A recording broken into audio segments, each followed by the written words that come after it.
Let's be honest. Living with a disability in Canada can come with a whole unique set of challenges. And, the financial pressures, they're often right at the top of that list. I mean, from medications to specialized equipment, those costs really add up and can create a huge strain. But what if I told you there's a really powerful financial lifeline from the Canadian government, one that's designed specifically to help with exactly that? It's a support system that's actually been around for decades. But the thing is, so many eligible Canadians either have no idea it exists, or they look at the application process and just find it, well, way too overwhelming to even start. So let's just get right to it, shall we? This is the big question. Could you, or maybe someone you care for, be missing out on thousands, even tens of thousands of dollars in financial support right now? Well, we're going to find out. So what is this lifeline I'm talking about? It's the Disability Tax Credit, or you'll hear it called the DTC. It's a name you're definitely going to want to remember because we're about to break down exactly what it could mean for you. Okay, so at its core, the DTC is what's called a non-refundable tax credit. Now that sounds a bit technical, but in simple terms, it's not about getting a check in the mail. Instead, it directly lowers the amount of income tax you or a supporting family member has to pay. Plain and simple, it means more money stays right in your pocket to help with all those extra costs. All right, it is super important that we clear up some common myths right away.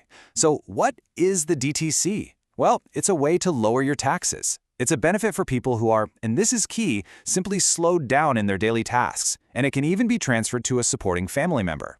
Now, what is it not? This is just as important. It is not some official disabled label. It's not only for people who can't work. And critically, it is not income that's going to mess with their other benefits like RDSP or ISH. Getting this difference is absolutely key to figuring out who might actually qualify. Which, of course, brings us to the biggest question of all. Who actually qualifies? I know, the eligibility criteria can look really complex from the outside, but it actually all boils down to one key idea from the government. The term you absolutely need to get familiar with is markedly restricted, okay? This is the official standard the Canada Revenue Agency, the CRA, uses. So what does it mean? It means that even with your therapy or any devices you use, you're either completely unable to do a basic daily activity, or it takes you at least 3 times longer than an average person to do it. And this is the big one, this has to affect you at least 90% of the time. So what exactly counts as a basic activity? Well, you might be surprised. The CRA looks at a really wide range of things. It's not just about, being able to walk. It covers everything from physical stuff like walking and dressing to mental functions, vision, hearing, and even things like needing life-sustaining therapy. And see that last one on the list, the cumulative effect? We're going to circle back to that in just a second because it's really important. Okay, so let's make this real. What does markedly restricted actually look like in somebody's life? Well, take a look at this case study about Greg. He's 65 and has osteoarthritis, and because it takes him 3 times longer than an average person to walk, the CRA considered him markedly restricted, and boom, his application was approved. It's just a perfect, real-world example of how that 3 times longer rule works.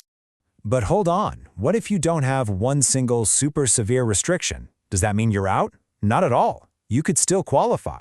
This is where that cumulative effect we mentioned comes in. It basically means if you have significant limitations in 2 or more of those categories, even if none of them is marked all by itself, their combined impact could be enough to make you eligible. This is such an important detail because it really opens the door for a lot more people. Okay, so let's say you're listening to this and thinking, this might be me. What's the next step? Let's walk through the actual application process. So the whole application really comes down to this one form, the T2021. It's called the Disability Tax Credit Certificate. And honestly, it's pretty straightforward. It's split into 2 parts. Part A, that's for you. You just fill it out with your personal info, your SIN number, all that stuff. Part B is for your medical practitioner. So your doctor, a nurse practitioner, even a psychologist, and they fill that part out, basically certifying how your condition affects your daily life. Now you've got a few different ways you can go about this. First, you can totally do it yourself. Just download the form and work directly with your doctor. Second, you could get your accountant involved. They can help with the form, but they might not know all the ins and outs of the medical criteria. And the third option is to work with a specialized firm. I'm talking about companies that only do DTC applications. They really understand the CRA's criteria and can help you build a super strong case. Okay, now for the part I'm sure you've been waiting for. Let's talk about the money. What is the actual financial reward for getting approved? And let me tell you, the results can be, well, truly life-changing. So here's the big headline number. If you're an adult and your application gets approved, the CRA can actually go back and adjust your taxes for up to the last 10 years. And what that often means is a one-time lump sum payment of up to $25,000. And it gets even better. If the application is for a child, someone under 18, that number is even more significant.